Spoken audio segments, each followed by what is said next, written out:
Comenzamos con esto. La polémica llegada a Miami de otro ex alto funcionario del régimen cubano continúa generando muchas reacciones aquí en el exilio, que se cuestiona cómo alguien con su historial puede dejarse entrar a Estados Unidos a través de un proceso de reclamación familiar. Rolando Nápoles tiene el informe. Adelante, Rolando, cuéntanos.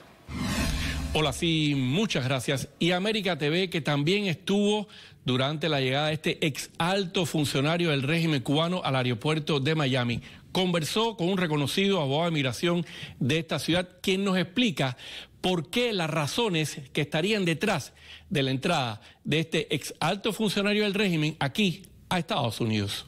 La llegada a Miami de Manuel Menéndez Castellanos, antiguo miembro del Comité Central del Partido Comunista de Cuba y quien fuera coordinador del equipo de apoyo del dictador Fidel Castro, habría sido resultado aparentemente ocultar información sobre su pasado como alto funcionario del régimen comunista en la isla, en el proceso de reunificación familiar por el que, de acuerdo con Martín Noticias, entró a Estados Unidos. Así lo considera Santiago Alpizar, abogado de inmigración y vicepresidente de Cuba Demanda y Cuba Represión ID, organizaciones que denuncian a los violadores de los derechos humanos en la isla. Bueno, yo creo que lo que se omitió aquí fue la información real y puntual sobre la persona a la que tú te haces referencia. Toda esta información debió haber sido omitida en todas las aplicaciones, en las entrevistas que le hicieron a él y la solicitud que hizo a la familia, porque de lo contrario no pudiera haber entrado aquí si se hubiera hecho un buen examen y detallado del asunto. Menéndez Castellanos, quien además por varios años fue máximo dirigente comunista en Cienfuegos, llegó este 15 de agosto al aeropuerto de Miami y salió tras muchas horas de espera en silla de ruedas, con una camiseta rosada, gorra y mascarilla negra. No le habló a Martín Noticias, sitio que reveló esta información, y a un camarógrafo de nuestro canal América TV que lo habían esperado esas largas horas en el aeropuerto.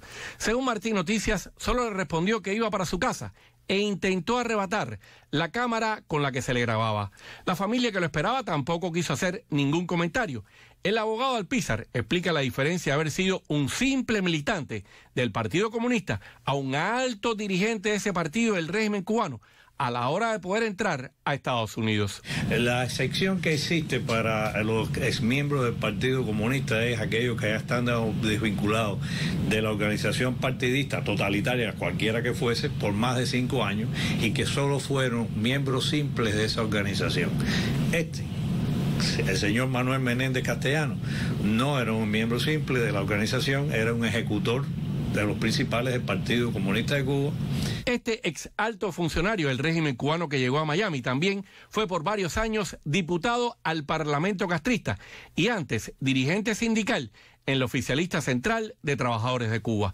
Según reportes periodísticos de la época, en el año 2008 era jefe del Grupo de Coordinación y Apoyo del Consejo de Estado, o sea, del equipo del dictador Fidel Castro. Pero no hay una información oficial pública de cuándo habría dejado de pertenecer a ese equipo.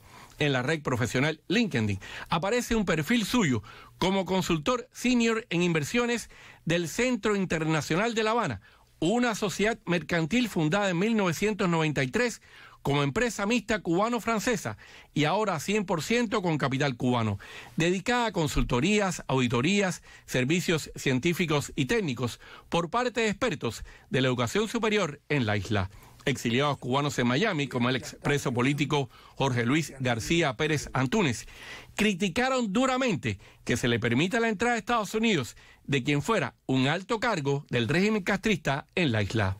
Siento una gran indignación con el gobierno de los Estados Unidos por haber aceptado, por estar aceptando a este tipo de represores como el que llegó hace apenas unas horas acá a Miami.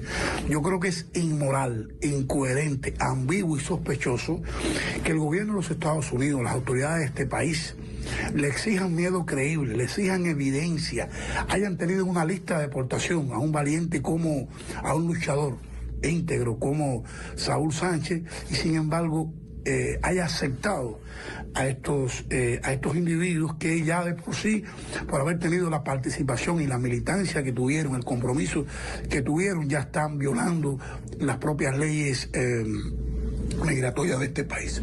En mi modo de ver y en mi opinión, todo parece indicar que ese es el caso, que aquí se mintió, se falseó o se omitió información para que esta persona pudiera saltarse todos los sistemas de investigación y detalle que hace el servicio tanto de inmigración como el Departamento de Estado, que es el que tiene a cargo las entrevistas consulares en la embajada. Por su parte, el abogado Alpizar, como vicepresidente de Cuba Demanda y Cuba Represión ID, dice que quienes fueron víctimas de Menéndez Castellanos en la isla pueden denunciar su caso siempre de forma anónima para garantizar su privacidad a esta organización a través del correo cubademanda@cuba-demanda.org. También al teléfono 305-434-0364. Igualmente, pueden hacer su denuncia al Buró Federal de Investigaciones, al Departamento de Estado, al Departamento de Justicia o al Departamento de Seguridad Nacional de Estados Unidos. Para que se investigue cómo fue que entró y si es posible retirarle el beneficio migratorio y devolverlo a Cuba. Ya eso ha pasado en otras ocasiones con ex secretarios del Partido Comunista de Cuba en la provincia de Pinar del Río. Recuerdo el caso de Reinaldo Peguero Perna, que ya no está entre nosotros justamente por la denuncia que se hizo efectiva en el momento en que había recibido entró por la frontera de los Estados Unidos, a pesar de que se le había negado la visa que le habían otorgado en su ocasión.